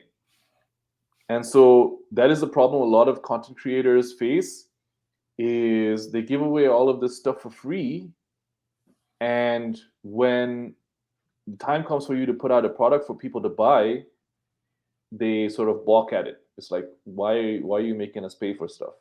It's one of the reasons why podcasters have a hard time monetizing their audience. That's why they go with ads, because that's the easiest way, and companies are always going to pay to run ads. Whereas the audience funded model is much less lucrative. And so what I decided was, okay, let me make this. It's MuslimMan.com, so it's still for Muslim men. It's still Mhm. mostly about masculinity, Mhm. but it's gonna have more to it. It's gonna be sort of like, if you know the newsletter, the Morning Brew, that kind Yeah. of that kind of vibe. So the content will be focused towards Muslim men and for Muslim men to help Muslim men get better. But we're going to be talking about different topics. It's not just going to be like, we're talking about marriage, relationships, and worshiping Allah and Islamic knowledge and things like that. It's going to be, health, wealth, nutrition, Mhm. investing, different Mhm. topics of entrepreneurship, Mhm. style is a good topic that we need more of. Yeah. Just general lifestyle categories that are Yeah. lacking, and there is no website that does that for Muslim men. I'm interested. I did read the part in the book about the whole idea of dressing well, right? And the difference between like um being israf and extravagance versus like but looking like it seems like there's a fine line because like for me a lot of people I've spoken to and I've spoken to like my good friend Ubaidullah Evans as well and it's like style is a hobby in for me at least and for him for some people so it's like it's almost like a different kind of outlet it's like what what the youth call drip these days. So I'm interested in hearing, seeing some content around that topic down the road because it's something that like I don't know if I'm beating myself. I don't beat myself up over it because I mean, like I said, it is what it is. I'm not like going bankrupt over it. I mean, there are people who are like mortgaging, um, you know, their house to like buy to buy Gucci and stuff. I'm sure, but we're not going down that route. But no, I hear you with the branding switch because I think it's always like because I mean there's always some I think it goes back. Well, you had MuslimMan.com already registered, so you had to use it. So I don't know how much discomfort went into making the switch, but for like even for me to start my own channel or more likely to break away completely from Mad Mamluks, I think there was some level of like discomfort, I would say, associated with that. You know what I mean? No, and it's like, if you talk about like, going to extremes or israf or extravagance, right? That is something that you can really judge for yourself, and it's very clear, and it's evident when you're too extravagant. Right. If you're taking out loans to buy this latest sneaker drop, then you know that you've gone too far. But if it's within your means, it is something that you enjoy, right? Don't let other people tell you what is israf and what isn't. Okay. Right. If I'm rich, I'm going to have an extravagant wedding, Right. and I don't care what Muslim Twitter thinks. Mm. um, you know uh, and so this is another issue. It sort of ties back to what we talked about in the beginning of, the ulama gatekeeping, who gets to Mm. speak and what they get to say. This Mm-hmm. is this is another aspect of it. What is israf? What is too much? What is, like, what is arrogance? What is being like too arrogant? What is not being humble? That kind of thing. People have a lot of opinions about how people should behave on the internet when they actually don't behave themselves that way on in their own personal lives. Mm. And so what I found is like, I just don't care anymore. It's like, and you're a grown ass man. We're grown ass men here. Like we have lived long enough, and Right. we've earned the right to live how we want to live, and not apologize to anybody for it. It's the same thing like I mentioned with Amar Lee. Dude's been around for how long? Like like in the on the scene, like he's earned the right to be honest, to say whatever he wants in my mind. In my mind, even though I disagree with this whole Zionist thing. He Hmm. can say whatever he wants. He can write whatever he wants. He's a grown ass man, and he's allowed to live his life the way he wants to live. Right. You know, I just realized I was just so I think I mentioned in passing one time in our WhatsApp group. There's a show on Netflix called Dubai Bling.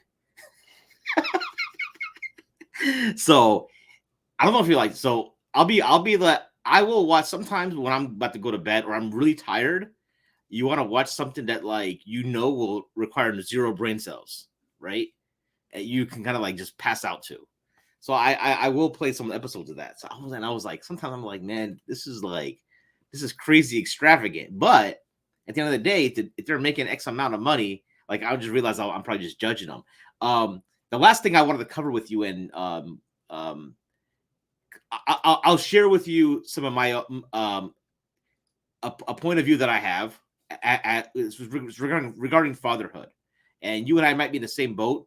So I want to get your take on it. So, and I think your kids are a little bit older than mine, but roughly not too far off. So I've got three girls, right? And we know that in this space that we have a problem with in like marriage and whatnot in the community where women aren't being necessarily developed to be good wives, so to speak, right? And then I've heard people say like, well, it starts with the dad and how they raise their girls and stuff, and like you know, because right now the narrative, especially in America, isn't really. It'll be like, oh, you a queen, girl power. Look at our new state representative. She's the youngest woman, Muslim, etc. None of that has like that. None of that has any bearing on motherhood or wifehood, right? Um, and now with my daughters, they have interests, and I push them to pursue those interests. Like my oldest one is in jujitsu. I think you'd mentioned your girls train as well. And they're into ceramics. There's different things. They're learning coding. They're reading books. They are interested because they're still human beings. And this is like still pre-pubescent, so they're reading all kinds of stuff, right? Um, but in my back of my head, it's also like, they have to be wives someday. And what am I doing about it? Right. I don't have an answer to that. The other thing of it is this. Here's the other issue. So like um, my wife, as some people may know, is a physician, right? And being an only child, she went into that field because, um, you know, you never know if you're going to find someone that's you're going to get married to. So it's almost like an insurance policy. Now, some people will say, well, having an insurance policy like that is like you're already saying you're going to claim a loss, right? But as a dad of girls, knowing the dudes out there, and it's not like I don't think there's a situation where there's a bunch of dudes who are all leveled up and like grade A, and all the sisters are bums. I don't think it's that. I don't think that's true. I think a lot of dudes are bums, and you don't even know that they could be in your masculinity WhatsApp group, and then you find out they're a loser, right? um, After the fact. Um, so there's this idea of like, okay, yeah, I want my girls to be pretty. Because I'm not gonna be there forever, and there is that reality that maybe she'll never get married because for whatever reason. It's not written for her. Who knows? So, anyways, that's something I'm internally thinking about, and I just wanted to get your thoughts.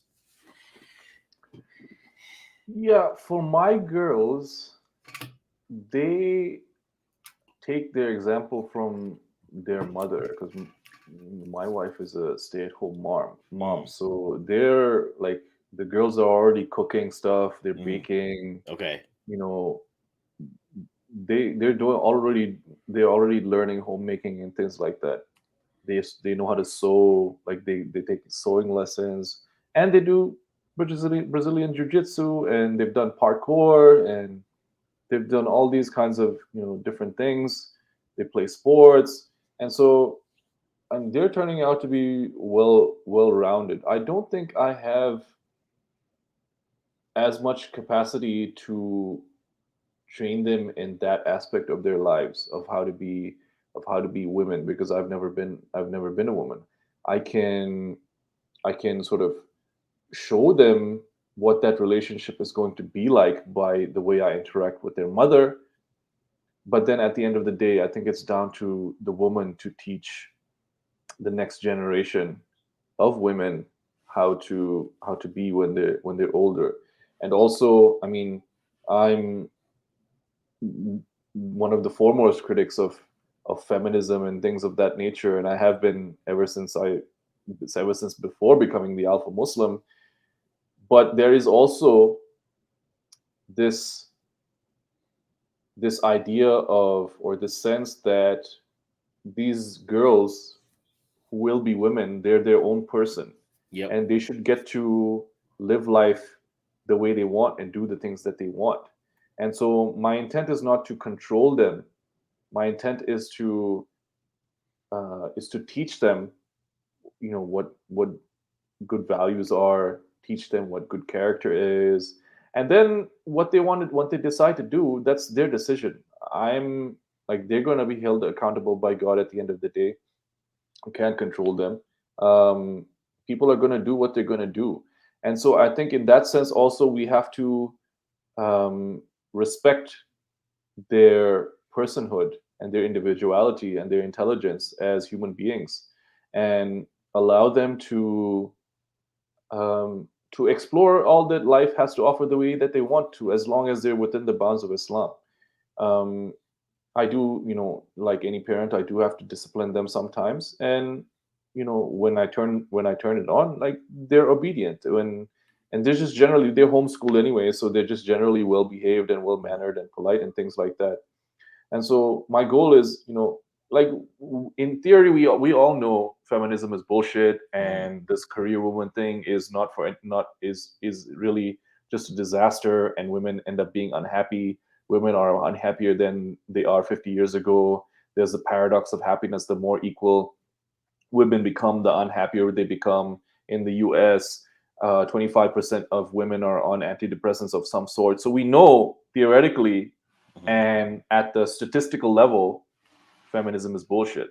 Mm-hmm. But at the individual level, we have to give people the ability to be individuals. Mm-hmm. And, you know, that's going to be, I don't know how that's going to turn out to them. I can't see the future. All I can do is teach them their religion, support them in what their interests are, and then go from there. And then the women they become are the women they become. What advantages have you seen, maybe from living in Dubai, living in a Muslim country, that people who live in non-Muslim lands are sleeping on, as far as with their kids? Dude, the, the benefits are incalculable. I mean, we don't have to deal with a lot of the degeneracy that's out there. You know, even the non-Muslims that are here, like especially like in their homeschooling group, their homeschooling community, there are a lot of non-Muslims who are homeschooling. These people are not degenerate. They're very respectful. So even the non-Muslims they hang around aren't like buck wild and that kind of thing. And so it's just, we're having just a much easier time than I imagine what it's going to be like for you as your daughters get older. You're going to have conversations that I'm not going to have, because they don't exist in my sort of sphere of uh, what's going on. um, and yes, that could be, you could say that, oh, you're just a lot of like critics will say you're sheltering them from what's really out there. But okay, so what? I don't care. Yeah. I'm gonna shelter them. I don't want them to be exposed to degeneracy. Why Right, would I right, do that? That's why I right. don't send them to school, because I don't want them around those dusty ass kids. And you go to the schools, like, the children are degenerate already at their age.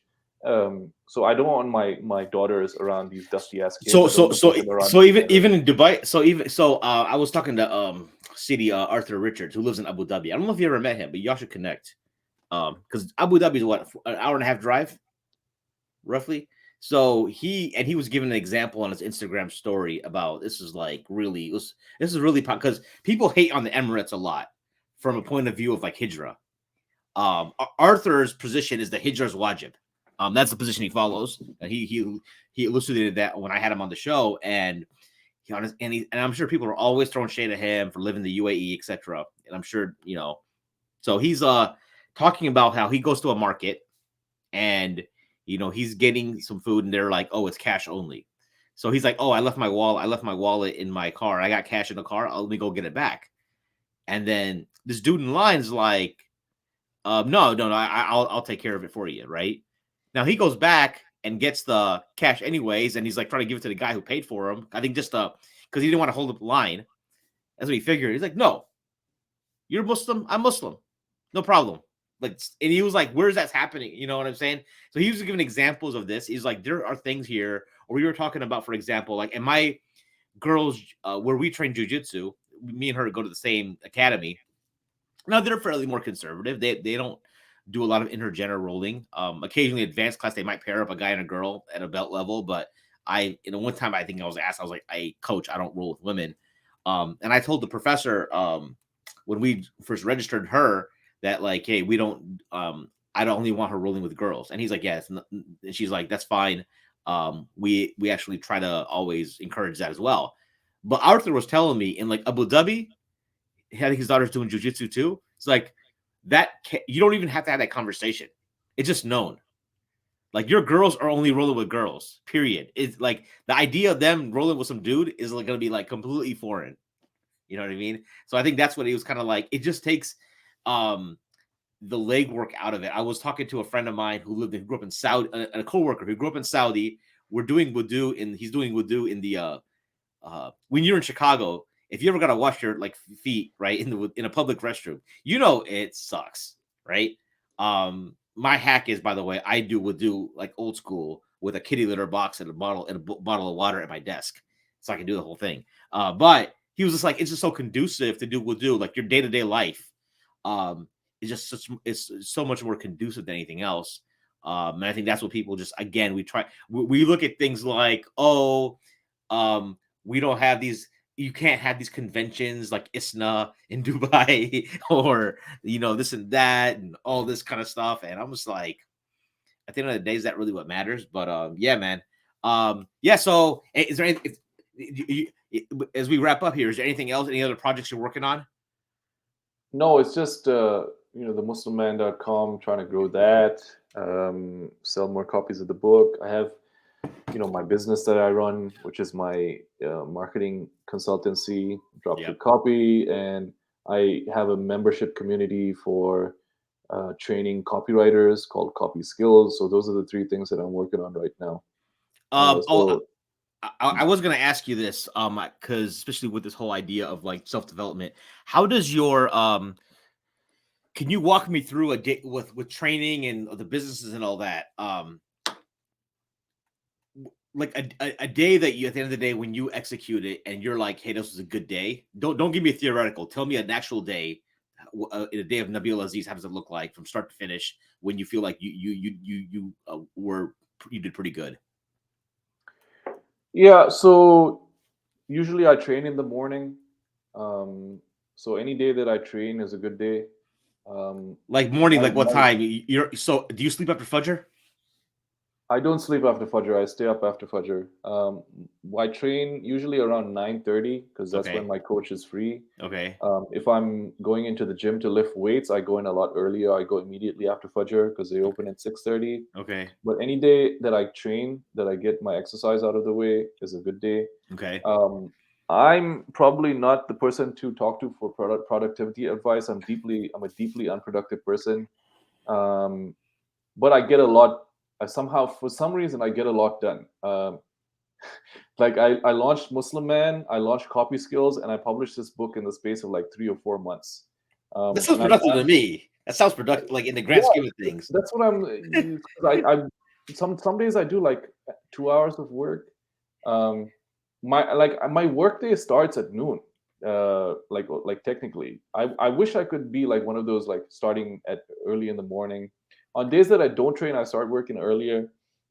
But it's really always a mix of client work that I'm doing for my clients at Dropship Copy, or I'm producing content for one of my own brands, or I'm training, or I'm trying to sell, or I'm trying to um, grow my personal brand online. So usually the day goes like, let's say it's a training day.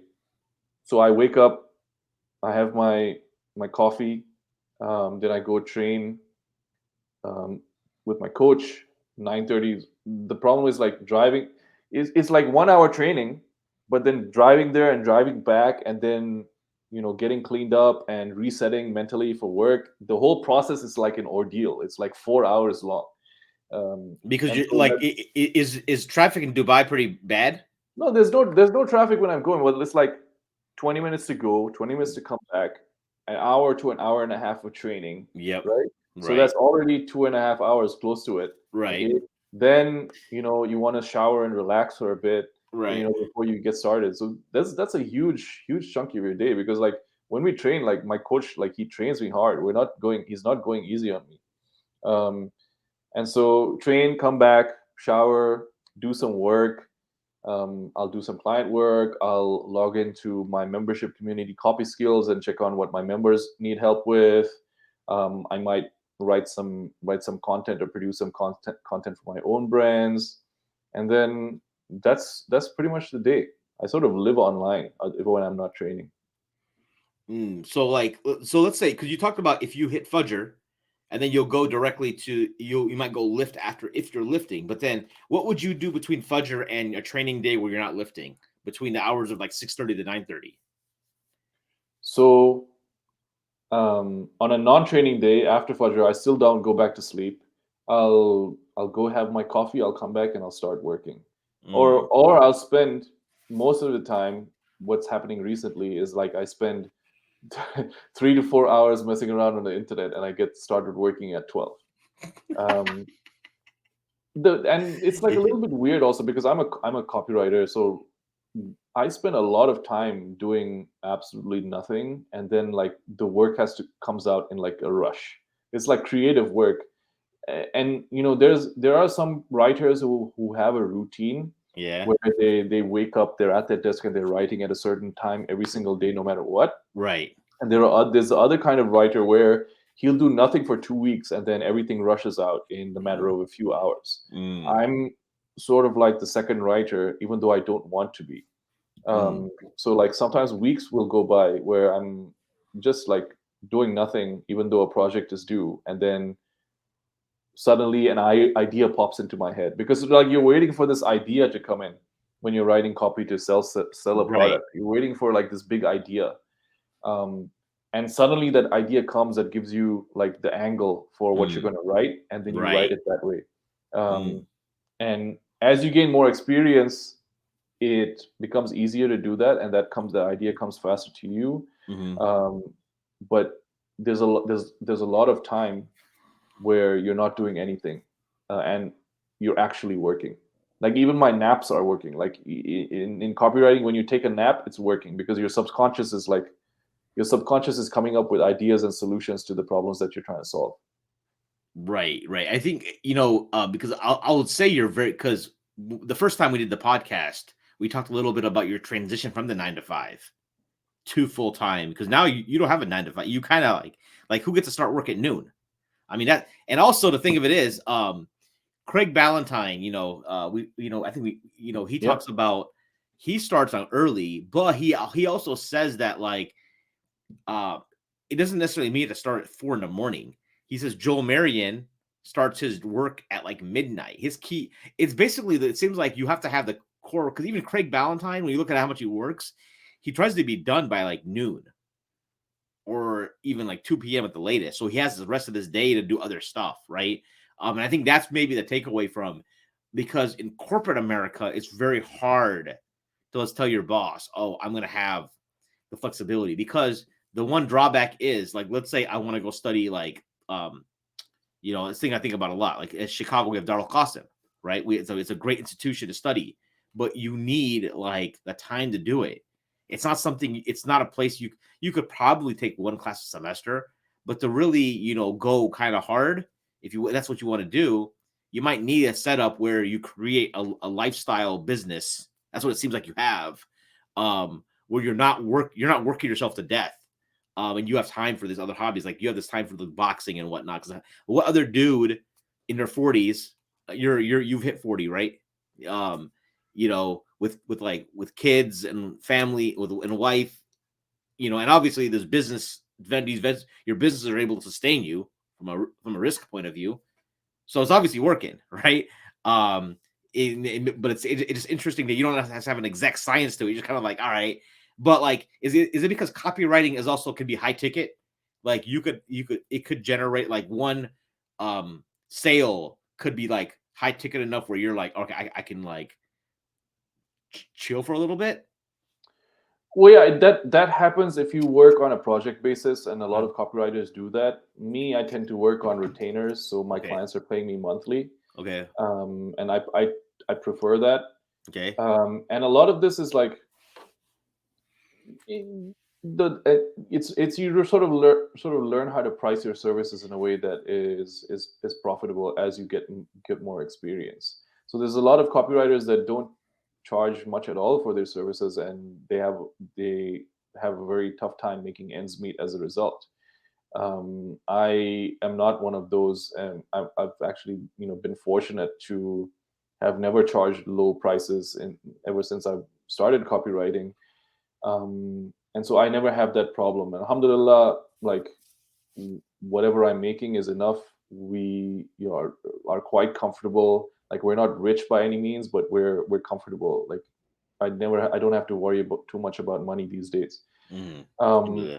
and so that alhamdulillah, that's been the benefit. What I've been doing is really like with copy skills and MuslimMan, I've been trying to create additional sort of revenue stream so that I'm not reliant only on this one copywriting thing. So there's different ways. Like I could laser in and focus only on dropkick copy and try to scale that as much as possible. Right. Um, but then I'll have to transition more into a CEO role where I'll be like managing team members and things like that.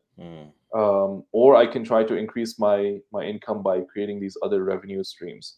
I always wanted to anyway. These things are hobbies of mine as well. Like, and Right. I always wanted to do them, so it's not that big of a deal. But it's ideally speaking, it's not practical and productive to have three different quote unquote businesses that you're Right. trying to grow at the same time. You're supposed to pick one and stick to it. Right. The problem is with copywriting, you like everybody has lead months and things like that. So some months it's like you're making less money than you normally make, and so like you're trying to figure out ways to make that stable. So like you'll go from charging project pricing to retainer pricing, or you launch other products to generate additional income, that kinds of thing. And the issue with productivity is like it's less about managing your time and more about controlling your energy, managing your energy. And so David Cadeby has this concept where like you get the work done and you're most productive when your energy is the highest. And so for some people, they're best working at night. Other people are best working in the early in the morning. So other people get their best work done during noon. So you need to figure out, especially when you're doing creative work like writing, you need to figure out when you have the energy to do the work, and that's when you're the most productive. I got you. I got you. And are you still Dubai's most expensive copywriter? I think so, yeah. All right. I believe so. All right. Sounds good, man. Well, Nabeel, it's always been a pleasure. Always is. I really enjoyed this conversation with you. I hope people can get some benefit. You know, and I always, you're always welcome on this platform. It's funny. You don't get we don't get as much flack about you as we used to. I think you've kind of maybe if they listen to this episode, they'll probably realize why you kind of stepped away from some of those some of those interactions. For listeners out there, if you have any questions or comments, you can email me at info@sultansandsneakers.com. If you want to reach out to Nabeel, I guess MuslimMan.com is where you want to direct them right now. I mean, the link's been on your screen all day, so make sure you go and check that out. If you have any questions, like I said, info@sultansandsneakers.com. Follow me on social media, Facebook, Twitter, Instagram.